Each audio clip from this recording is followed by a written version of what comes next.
Hello दोस्तों, welcome back to my channel. मैं थोल्ला भाई पीकी में आपका स्वागत है। तो दोस्तों, आज का जो आपका टॉपिक होगा वो होगा विलयनों के अणुसंख्य गुणधर्म। ठीक है, विलयनों की अणुसंख्य गुणधर्म से रिलेटेड 4 टॉपिक यहाँ पे हमको पढ़ना है। तो पहले समझ लेते हैं विलयनों की अणुसंख्य गुणधर्म किसे कहते हैं। तो पहला ही इसका डिफिनेशन क्या हो जाएगा कि किसी विलयन के ऐसे गुण जो विलयन में उपस्थित कणों की संख्या पर निर्भर करते हैं अणुसंख्य गुणधर्म कहलाते हैं। तो सीधा सा मतलब क्या हो गया कि कोई भी विलयन होगा उसमें जो कण होंगे, ठीक है, और विलयन में जो उपस्थित कण होंगे उनके जो गुण होंगे उसी कणों की संख्या पर निर्भर होंगे, तो उसे हम अणुसंख्य गुणधर्म कहते हैं। अणुसंख्य गुणधर्म 4 होगा। एक आपका होगा वाष्प दाब में आपेक्षिक अवनमन होगा, एक आपका क्वथनांक में उन्नयन होगा, एक हिमांक में अवनमन होगा, एक आपका परासरण दाब होगा। चार चार आपके क्वथनांक मतलब विलयनों के अणुसंख्य गुणधर्म के बारे में आप पढ़ेंगे और चारों के चारों बहुत इंपॉर्टेंट। न्यूमेरिकल दाब के आता है यहाँ से और आपके लिए इंपॉर्टेंट भी है। ठीक है, तो विलयनों की अणुसंख्य गुणधर्म का डिफिनेशन तो समझ गए हैं। क्या सीधा सा मतलब है कि किसी विलयन के ऐसे गुण जो विलयन में उपस्थित कणों की संख्या पर निर्भर करते हैं अणुसंख्य गुणधर्म कहलाते हैं। अब इसमें पहला, ये आपका पहला है और पहले में जो आपका हेडिंग है वाष्प दाब का आपेक्षिक अवनमन। ठीक है, तो डिफिनेशन क्या होगा, देखो अवनमन का मतलब होता है कमी। अवनमन शब्द अगर दिमाग में आ रहा है तो इसका मतलब समझ आना किसी न किसी चीज़ में कमी ज़रूर होगी। तो लिखा भी क्या है इसका डिफिनेशन कि किसी विलायक में उपस्थित, कोई भी विलायक होगा, विलायक में उपस्थित अवाष्पशील कणों की संख्या बढ़ जाने के कारण प्रत्येक कण पर ऊर्जा का मान तथा वेग घट जाता है और अणु स्वतंत्र तल पर धीरे धीरे टक्कर मारते हैं तो वाष्प दाब घट जाता है। कणों की संख्या बढ़ने के कारण वाष्प दाब घटने लगता है। इस प्रक्रिया को वाष्प दाब का अवनमन कहते हैं। थोड़ा कम समझ में आया होगा मुझे पता है। चलो यहाँ से थोड़ा से और अच्छे से समझाते हैं। मान लेते हैं यहाँ पे कोई विलायक है। ठीक है, यहाँ पे कोई विलायक है, इसमें ढेर सारे विलायक भरे हुए हैं, ढेर सारे विलायक के कण भरे हैं। हमने क्या कहा कि किसी विलायक में उपस्थित अवाष्पशील कणों की संख्या बढ़ जाती। देखो यहाँ पे कण अभी दूर दूर है, हम और कण यहाँ पे भर देते हैं। ढेर सारे कण यहाँ पे भर गए। अब ढेर सारे जब कण यहाँ पे भरे रहेंगे तो इन कणों के बीच में देखो जगह कम है ना, तो इनमें जो टक्कर होगा वो बहुत धीरे धीरे होगा। जब पूरा एक दूसरे से चिपके हैं तो टक्कर क्या होगा, एकदम धीरे धीरे होगा। कण अगर दूर दूर होंगे तो टक्कर देखो तेज से लगेगा। जब कण इसके पास पास एकदम रखे गए हैं तो इनमें जो टक्कर होगा वो बहुत धीरे धीरे होगा।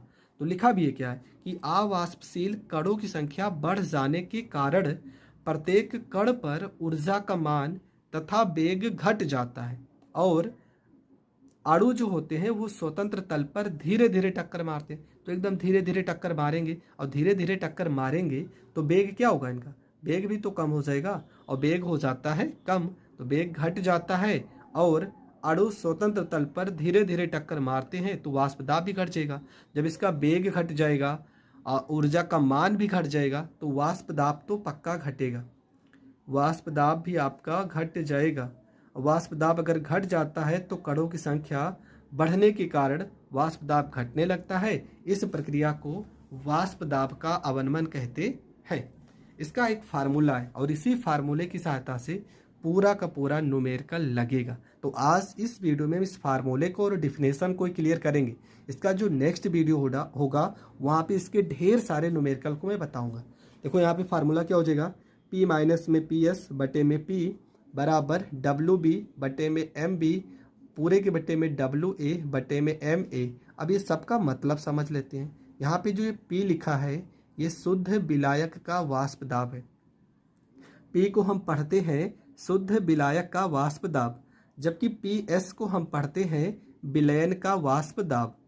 P माइनस PS जो होता है इसको हम पढ़ते हैं वाष्प दाब का अवनमन, या तो इसी को आप डेल्टा P भी लिख सकते हो।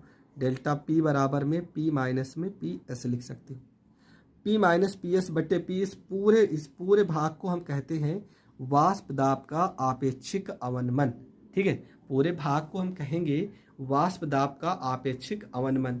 यहाँ पे WB छोटा W, अगर छोटा W और यहाँ पे B लिखा है तो ये विलय का भार होगा। छोटा m और यहाँ पे b लिखा है तो ये बिले का अणु भार होगा। यहाँ पे m और b लिखा है, ठीक है, m w और a, ये वाला w और a, अगर बड़ा w लिखा होगा और a लिखा होगा तो ये विलायक का भार है, बड़ा m और a लिखा होगा तो ये विलायक का अणु भार है, ठीक है। छोटा w विलेय का भार, छोटा m विलेय का अणु भार, बड़ा w विलायक का भार, बड़ा m विलायक का अणु भार। तो ये इतना इसके फार्मूले में आपको याद करना है। इसके फार्मूले को याद करने से पहले एक सवाल मैं इस वीडियो में डिस्कस कर दे रहा हूँ, जिससे थोड़ा बहुत इस टॉपिक के बारे में आपको क्लियर हो जाए, और इसके नेक्स्ट वीडियो में मैं इसके और 2-3 सवालों को बताऊंगा। तो पहले सवाल में देखो क्या लिखा है, हेडिंग भी आपका है वाष्प दाब का आपेक्षिक अवनमन।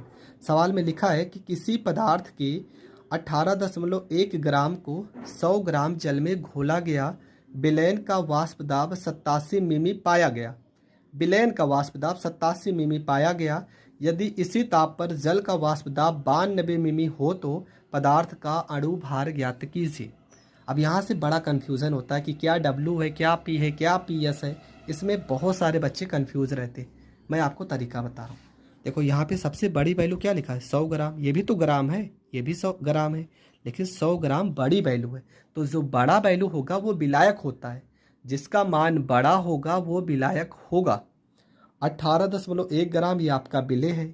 देखो जो 100 ग्राम है ये जल है, जल आपका विलायक है, तो विलायक का अणु भार जल का अणु भार, और जल का अणु भार 18 होता है, तो विलायक का अणु भार 18 हो जाएगा। जबकि 18.1 जो विलेय का भार है इसका अणु भार नहीं दिया गया है, तो इसी का हमें अणु भार निकालना है। आगे बढ़ते हैं। लिखा है विलयन का वाष्प दाब। विलयन का वाष्प दाब दिया 87 मिमी दिया है, और विलयन के वाष्प दाब को हम PS से लिखते हैं। P और नीचे S का मतलब होता है सॉल्यूशन, मतलब विलयन का वाष्प दाब। जबकि 92 मिमी दिया है ये जल का, मतलब विलायक का वाष्प दाब दिया है। तो हर चीज़ समझ गए हैं। यहाँ पे हर चीज़ हम देखो लिख के भी आपको बता दें। छोटा W जो आपका दिया है, मतलब WA जो आपका दिया है, WB विलेय का जो भार है वो 18.1 ग्राम है। जबकि जो विलेय का अणु भार होगा ये आपको निकालना है, बड़ा W और बड़ा यहाँ पर A। बड़ा W और A विलायक का भार जो आपका दिया गया है वो दिया गया है 100 ग्राम। जबकि जल का अणु भार आपको पता होना चाहिए 18 होता है, तो यहाँ पे बड़ा M और यहाँ पे A, ये आपका 18 हो जाएगा। विलयन का वाष्प दाब को PS से दर्शाते हैं, तो PS का वैल्यू दिया गया है 87 मिमी, MM लिख देते हैं। जबकि विलायक का वाष्प दाब P से दर्शाते हैं, ये आपका 92 मिमी, तो यहाँ पे 92 MM लिख देते हैं। ठीक है, सारी चीज़ें हो गई ना। देखो कितनी चीज़ें, 1 2 3 4 5 6। फार्मूले पे आते हैं। फार्मूले में कितनी चीज़ें थी, 1 2 और 1 तो ये तो है, ये P ही है, 2 यहाँ, 2 4 2 6। 6 लोग हैं और 6 लोगों में एक लोग को आपको गायब करेगा हर बार। तो यहाँ पे एक लोग को गायब कर दिया और वही आपसे पूछेगा। तो वाष्प दाब का आपेक्षिक अवनमन का फार्मूला हम लोगों ने पढ़ा है। वाष्प दाब का आपेक्षिक अवनमन का फार्मूला लगाएंगे यहाँ पे। कैसे पता कि यही फार्मूला लगेगा, जब आप सारी वैल्यू लिख लेंगे ना तो आपको खुद पता चल जाएगा कि यहाँ पे किसका मान रखना है।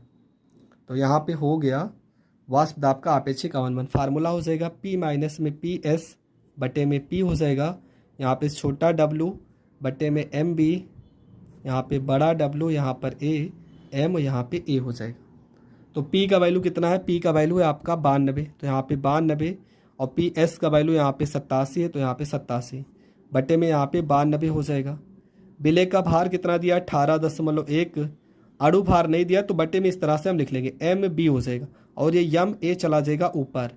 तो जल का अणु भार 18 दिया गया है, जबकि विलायक का भार 100 दिया गया। ठीक है, ये जो बटे में MB है वो नीचे आ जाएगा, ये MA सबसे ऊपर, ये WA इस MB के साथ में। अब इसी को हमें गुणा भाग करना है। 92 में से 87 घटाएंगे तो 12 में से 7 गया 5, यहाँ 5 बटे में 92 हो जाएगा। यहाँ से अगर हम थोड़ा बहुत सरल करते हैं यहाँ से, तो ये हो जाएगा 18.1 गुणे 18 हो जाएगा, और बटे में हो जाएगा MB हो जाएगा, गुणे में यहाँ पे 100 हो जाएगा। इसके बाद यहाँ पे इसको इधर भेजेंगे, MB को रोक लेते हैं। ठीक है, MB को अगर हम रोक लेते हैं तो 100 को इधर भेजेंगे, हो जाएगा 5 गुणे में 100 हो जाएगा। ठीक है, एम बी को हम रोक लेते हैं। चलो एम बी यहाँ पे इस तरह से इधर भेज देते हैं, तो कुछ इस तरह से करते हैं। इस पूरे को इधर भेजेंगे तो हो जाएगा 5 गुणे एम बी गुणे में यहाँ पे 100 हो जाएगा। और इस 92 को इधर भेजेंगे तो 18.1 गुणे 18 गुणे में 92 हो जाएगा। यहाँ पे हो जाएगा एम बी बराबर में 18.1 गुणे 18 गुणे में 92 और पूरे के बट्टे में 5 गुणे 100 मतलब कि 500। बट्टे में कितना आ जाएगा? बट्टे में आपका आ जाएगा 500। अब देखो इसको गुणा करके 500 से भाग करेंगे तो इसका जो उत्तर आना चाहिए वो आ जाएगा लगभग 56.09 के आसपास आना चाहिए। ठीक है, 56.09 के आसपास अगर आंसर आपका आ रहा है तो आपका प्रश्न पूरी तरह से सही है। तो ये प्रश्न आपको इस तरह से करना है। एक प्रश्न तो हमने इस वीडियो में डिस्कस कर दिया, लेकिन अभी इससे रिलेटेड बहुत सारे प्रश्न हैं। जो इसके लिखा है कि किसी ताप पर एक विलायक का वाष्प दाब 0.416 बार है। विलायक का वाष्प दाब है और विलायक की वाष्प दाब को हम क्या लिखते हैं? यहाँ पर हम पी लिखते हैं। ठीक है, यहीं पे हम प्रश्न में समझा दे रहे हैं किसका क्या प्रतीक है, कौन सा फार्मूला लगेगा। आगे 0.5 ग्राम अवाष्पशील विद्युत अपघट्य। देखो लिखा 0.5 ग्राम, ये आपका क्या, ये बिल्ले का भार है और बिल्ले के भार के लिए हम क्या लिखते हैं? W और यहाँ पे B, तो ये W B का वैल्यू है। आगे विद्युत अपघट्य ठोस को 42 ग्राम, ये विलायक का भार है तो विलायक के लिए W कैपिटल लेटर में लिखेंगे W और यहाँ पे A हो जाएगा। विलायक का मोलर द्रव्यमान, ये विलायक का अणु भार है, मोलर द्रव्यमान है तो इसको हम यम से दर्शाएंगे, कैपिटल यम से, और यहाँ पर ए लिख देंगे। 84 ग्राम में घोला गया है और आपसे पूछा गया घोला गया है प्राप्त विलयन का वाष्प दाब 0.414। ठीक है, कितना लिखा है? 0.414 और ये किसका है? ये विलयन का वाष्प दाब है। तो हमें ठोस के मोलर द्रव्यमान की गणना कीजिए। तो चलो प्रश्न में हर चीज़ हम समझ चुके हैं क्या कैसे है। प्रश्न आप ज़रूर लिख लेना। सबसे पहले विलायक के वाष्प दाब के बारे में दिया गया है, तो यहाँ पर देखो लिख भी दे रहे हैं विलायक का वाष्प दाब, विलायक का वाष्प दाब। और विलायक के वाष्प दाब को हम किससे दर्शाते हैं? विलायक का जो वाष्प दाब होगा वो आपका हो जाएगा P बराबर में 0.416416 बार हो जाएगा। ठीक है, अगला आपका क्या है? विलयन का वाष्प दाब। विलयन का वाष्प दाब, तो विलयन का वाष्प दाब होता है PS बराबर हो जाएगा 0.414 यहाँ पे बार हो जाएगा। इसके बाद प्रश्न में क्या दिया है? इसके बाद प्रश्न में दिया बिल्ले का भार दिया गया है। बिल्ले का भार दिया गया, तो बिल्ले का भार मतलब WB बराबर दिया गया है 0.5 ग्राम। हमें बिल्ले का अणु भार निकालना है। बिल्ले का अणु भार नहीं पता है। ठीक है, बिल्ले का अणु भार हो जाएगा MB हो जाएगा, ये हमें नहीं पता है। आगे क्या दिया गया? आगे विलायक के बारे में दिया गया है। विलायक का भार,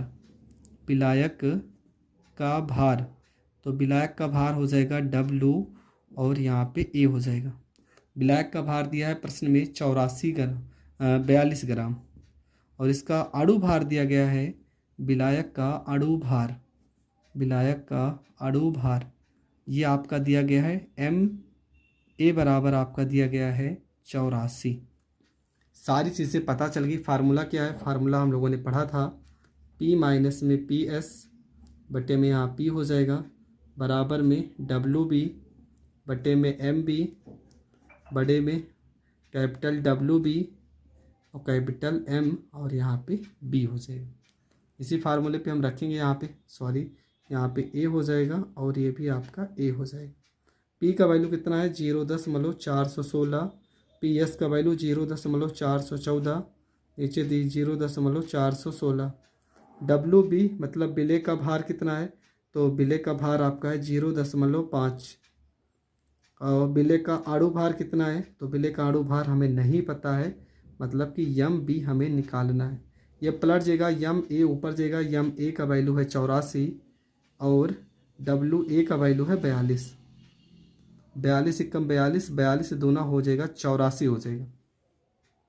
0.416 में से 0.414 घटा देंगे तो 0.002 हो जाएगा और नीचे 0.416 हो जाएगा। यहाँ 0.5 को 2 से गुणा करेंगे, 5 दूना 10, 1.0 हो जाएगा, बटे में MB हो जाएगा, MB हो जाएगा। यहाँ पे देखो 3 अंक पे दशमलव यहाँ भी है, काट देंगे तो ये हो जाएगा MB को इधर गुणा करेंगे तो हो जाएगा 2MB हो जाएगा। 416 को 1 से गुणा करेंगे 416 हो जाएगा। 2 से इसको काट देंगे तो MB बराबर हो जाएगा 2 दूना 4, 2 अट्ठे 16। ये हो जाएगा तुम्हारा बिले का आड़ू भार। ठीक है, ये क्या आ गया तो ये आपका आ जाएगा बिले का आड़ू भार और ये आपका हो जाएगा करेक्ट आंसर। ठीक है, एकदम सिंपल सा कैलकुलेशन हमने किया। कोई भी सवाल में मैंने इतना बड़ा, देखो सवाल को हल करने के बहुत सारे तरीके हैं, जो तरीका मैं बताता हूँ आपको ये तरीका सीख लेना, इसके बाद आप गुणा भाग जोड़ घटाव बहुत ही आसानी से कर सकते हैं। दूसरे प्रश्न पे आते हैं। ठीक है, दूसरा प्रश्न है, लिखा है 293 केल्विन पर जल का वाष्प दाब। देखो जल क्या है, जल आपका है विलायक, तो विलायक का वाष्प दाब कितना दिया है 17.535 mmHg है। यदि 25 ग्राम, ये क्या है, ये बिले है। ठीक है, बिले का भार है, बिले का भार है 25 ग्राम को 450 ग्राम, ये विलायक का भार है 450 ग्राम जल में घोले तो 293 केल्विन पर जल का वाष्प दाब क्या होगा। 293 केल्विन पर जल का वाष्प दाब क्या होगा, ये हमसे पूछा गया है। तो प्रश्न तो सारा समझ चुके हैं कि कैसे करना है। अब चलो प्रश्न में समझते हैं। हमें क्या निकालना है, जल का वाष्प दाब, मतलब पूरा विलयन का वाष्प दाब हमें निकालना है। हमें निकालना PS, हमें निकालना है PS। क्या क्या दिया है चलो समझ लेते हैं। सवाल में यहाँ पर देखो एक शब्द लिखा है ग्लूकोज और एक शब्द लिखा है जल। इसका मतलब ग्लूकोज क्या है, ग्लूकोज विलय है, और जल क्या है, जल तुम्हारा विलायक है।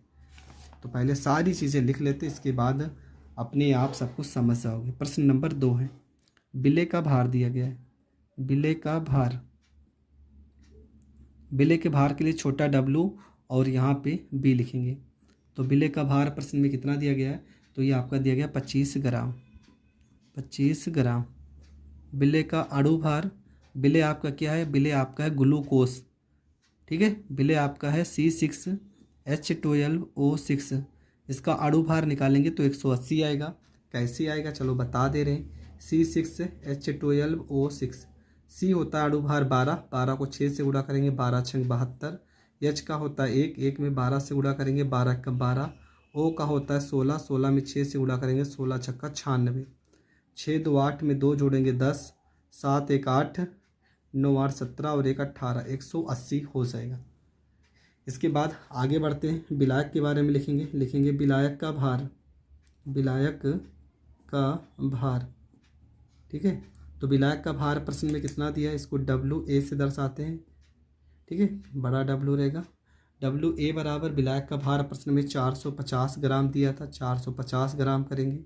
और विलायक आपका जल है तो H2O का भार, मतलब कि अणु भार, H2O का अणु भार MA बराबर जल का अणु भार 18 हो जाएगा। एक चीज़ और प्रश्न में दिया गया है, प्रश्न में दिया था जल का वाष्प दाब। ठीक है, मतलब विलायक का वाष्प दाब दिया गया था, विलायक का वाष्प दाब दिया गया है।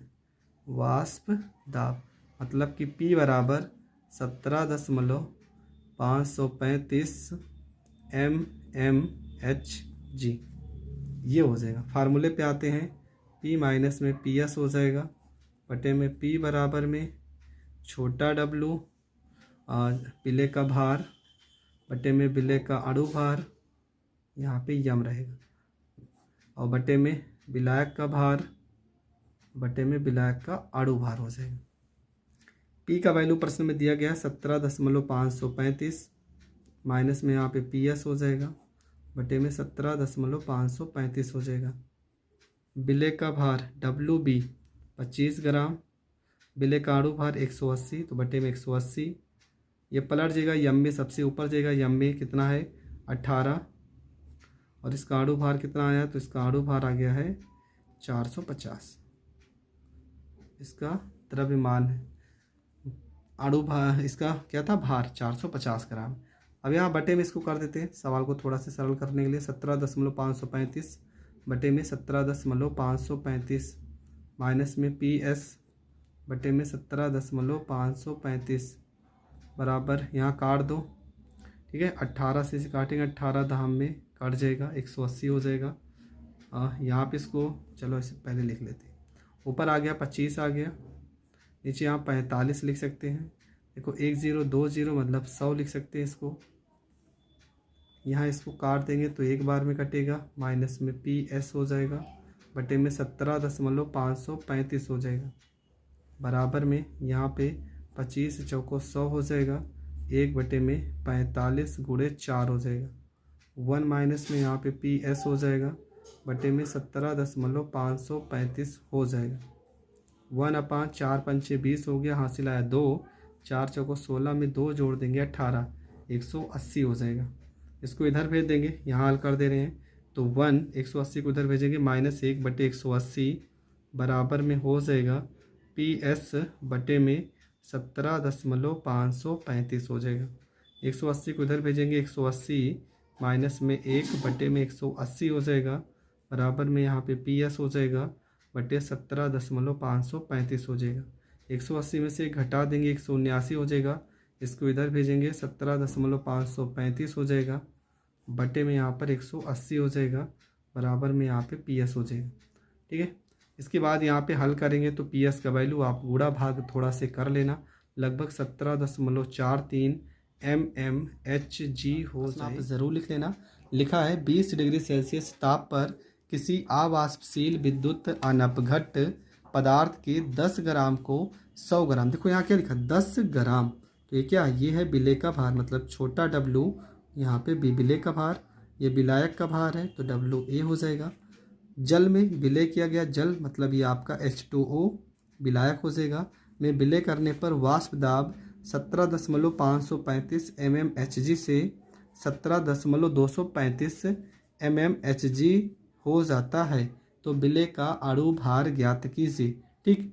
तो ये आपका क्या हो जाएगा, ये आपका P का वैल्यू हो जाएगा। जो देखो जो वैल्यू ज़्यादा होगी, बड़ी होगी, वो P का वैल्यू होगा, जो वैल्यू कम होगी वो PS का वैल्यू होगा।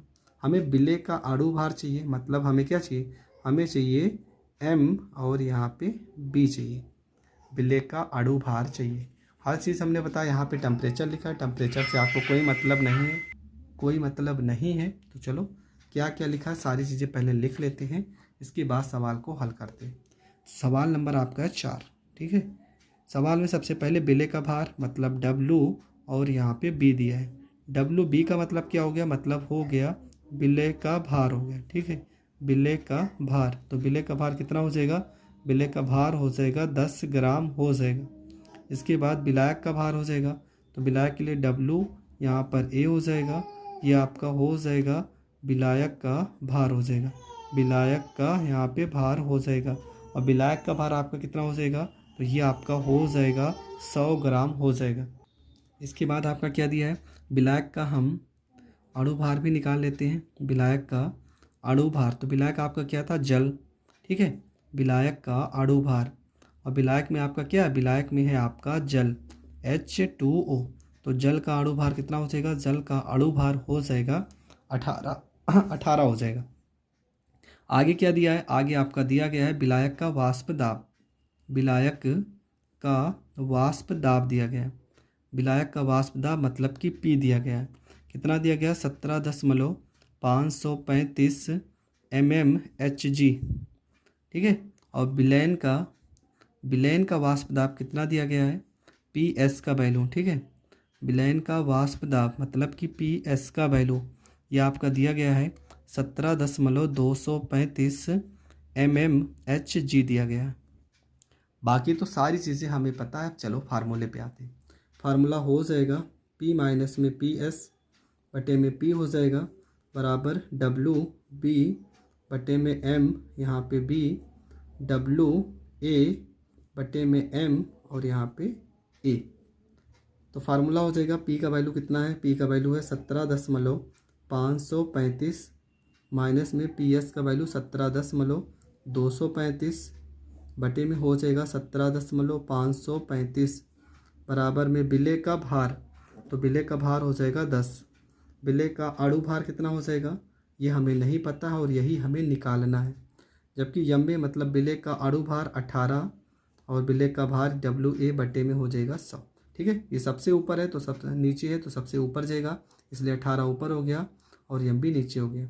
एक जीरो से एक ज़ीरो को काट देंगे, यहाँ पे घटा देंगे, 5 में से 5 जाएगा 0, 3 में से 3 जाएगा 0, 5 में से 2 जाएगा यहाँ पर 3 और 17 में से 17 जाएगा 0 हो जाएगा और बटे में हो जाएगा 17.535 बराबर में ऊपर तो हो गया 18 और नीचे हो जाएगा 10 गुणे में MB हो जाएगा। 3 अंक पे देखो, यहाँ पे कुछ लोग क्या करेंगे, 3 अंक पे 0.1 2, 3 अंक पे 0 नहीं है, 3 के बाद 0 है तो 0 से हमें कोई मतलब नहीं है।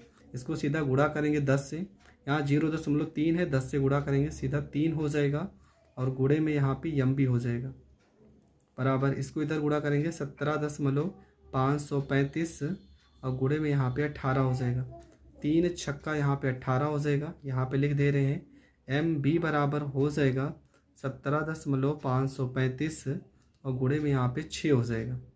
तो MB बराबर हम गुणा करते हैं यहाँ पे 6 पंचे 30, 6 त्रिक 18 में 3 जोड़ेंगे 21, 6 पंचे 30, 30 में 2 जोड़ेंगे 32, 17 पचे 85, छक्का 102 में 3 जोड़ेंगे तो 105।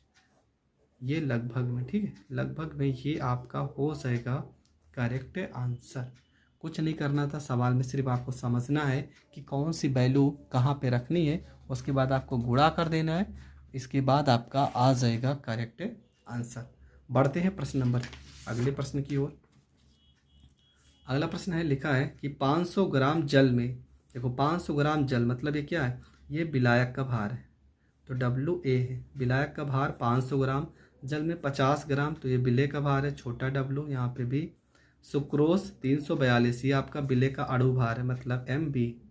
342 के योग पर वाष्प दाब में अवनमन की गणना कीजिए। वाष्प दाब में अवनमन की गणना को ΔP कहते हैं। सबसे पहली वाली वीडियो ज़रूर देख लेना, वहाँ से सारी चीज़ें क्लियर होगी।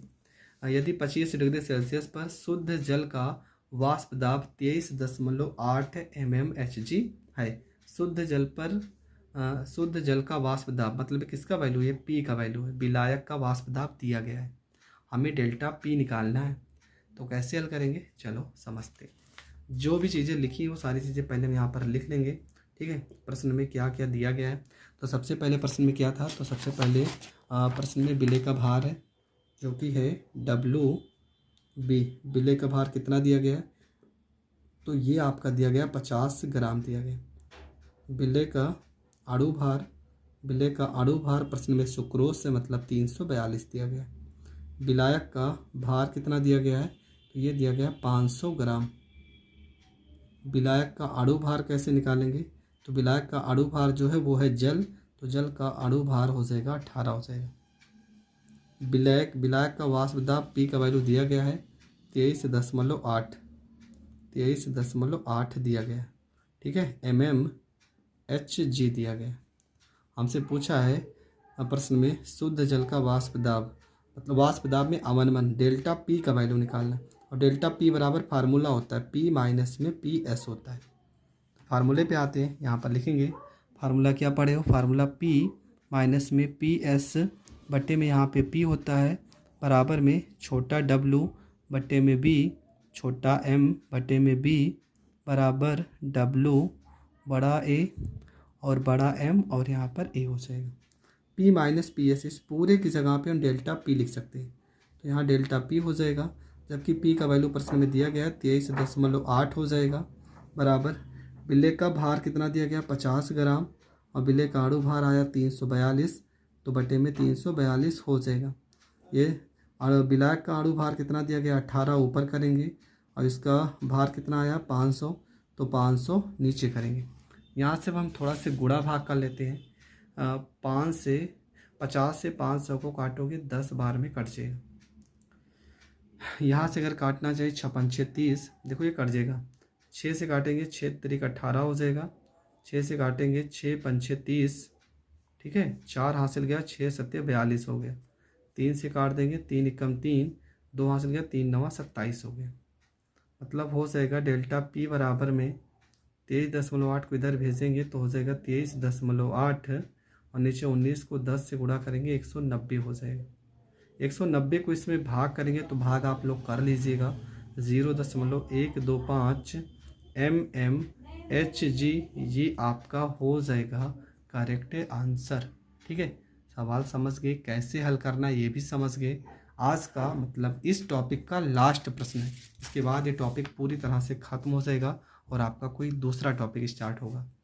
लिखा है 30 डिग्री सेल्सियस पर यूरिया के भारानुसार 6% जलीय विलयन का वाष्प दाब, यूरिया के अणु भार ज्ञात कीजिए। यदि 30 डिग्री सेल्सियस पर जल का वाष्प दाब दिया गया 31.70, मतलब पी का वैल्यू कितना दिया गया 31.70। यहाँ 6% का मतलब क्या होता है समझा दे रहे। कोई भी चीज़ परसेंट में लिखी हो, जैसे यहाँ पे 6% लिखा है, हर चीज़ कितना होता है 100 होता है। 100 में अगर 6% दिया तो ये विलय का भार है। विलय का भार कितना आ गया 6 ग्राम आ गया, तो बचा हुआ क्या होगा विलायक होगा। तो विलायक का भार कितना आ जाएगा, जब अगर 6 ग्राम है तो बचा हुआ 94 ग्राम विलायक का भार होगा। विलयन का वाष्प दाब मतलब कि PS का वैल्यू भी दिया गया है 31.13। हमें यूरिया मतलब विलय का अणु भार ज्ञात कीजिए। हमें चाहिए M और यहाँ पे B चाहिए, और बाकी दूसरा जो विलायक है वो जल है, तो जल का अणु भार 18 हो जाएगा। तो सारी चीज़ें समझ गए, पहले लिख लेते हैं यहाँ पे। विलय का भार बराबर कितना दिया गया 6 ग्राम। 6% का मतलब 6 ग्राम, तो विलायक का भार कितना हो जाएगा, विलायक का भार हो जाएगा 94 ग्राम। विलय का भार यही हमसे पूछा गया है, सॉरी विलय का भार के लिए MB लिखेंगे, यही हमसे पूछा गया है। जबकि विलायक का भार प्रश्न में दिया गया है जल है, तो जल का अणु भार 18 हो जाएगा। विलयन का वाष्प दाब मतलब कि PS बराबर दिया गया है 31.33 दिया गया है, 31.33 mmHg दिया गया है। जबकि विलायक का वाष्प दाब कितना, विलयन का वाष्प दाब कितना दिया है 31.70 mmHg दिया गया। फार्मूले पे आते सवाल पे, तो हो जाएगा P माइनस में PS बटे में P बराबर में छोटा W बटे में B छोटा M B, बड़ा W यहाँ पे B बड़ा M यहाँ पे B हो जाएगा। ठीक है, P माइनस PS का मतलब क्या होता है, P माइनस PS, तो P का वैल्यू कितना दिया 31.70 माइनस में PS का वैल्यू 31.33 बटे में PS का वैल्यू, P का वैल्यू 31.70 बराबर विलय का भार, तो विलय का भार कितना हो जाएगा 6। विलय का अणु भार हमें नहीं पता, यही तो निकालना ही है। अणु भार मतलब कि MB निकालना है। MB सबसे ऊपर चला जाएगा, विलायक का अणु भार 18 है तो 18 हो जाएगा, जबकि इसका भार 94 है तो यहाँ पे 94 हो जाएगा। अब यहाँ से इसको थोड़ा सा सॉल्व करते हैं। 10 में से 3 जाएगा तो यहाँ पे 7 हो जाएगा, 6 में से 3 जाएगा तो यहाँ पे 3 आ जाएगा, 0.37 हो जाएगा, बटे में यहाँ पे 31.70 हो जाएगा, बराबर 6 गुणे 18, यहाँ पर हो जाएगा 6 गुणे में 18 बटे में यहाँ पे हो जाएगा 94 गुणे में यहाँ पे MB हो जाएगा। 2 अंक पे दशमलव यहाँ है, 2 अंक पे दशमलव यहाँ पे है, तो इसको काट देंगे, तो यहाँ पे हम हल कर दे रहे हैं। ठीक है, यहाँ हो जाएगा 37 गुणे में भेजेंगे तो ये हो जाएगा 94 गुणे में MB बराबर, इसको इधर भेजेंगे तो 6 गुणे 18 गुणे 3170 हो जाएगा।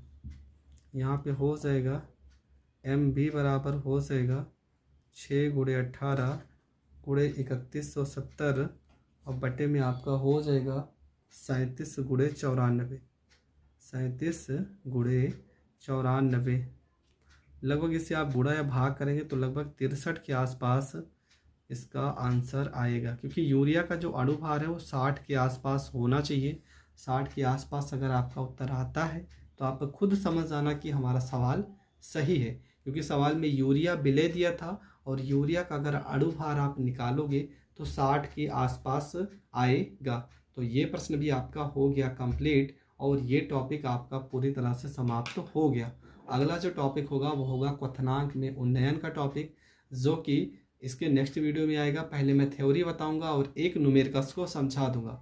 उसके बाद 2 या 3 वीडियो आएंगी जिसमें पूरे के पूरे न्यूमेरिकल्स को कवर किया जाएगा। तो ये प्रश्न अगर समझ में आ गया है तो वीडियो को ज़्यादा से ज़्यादा लोगों तक शेयर करें। चैनल पर नए हैं तो चैनल को सब्सक्राइब करें। जय हिंद, जय भारत।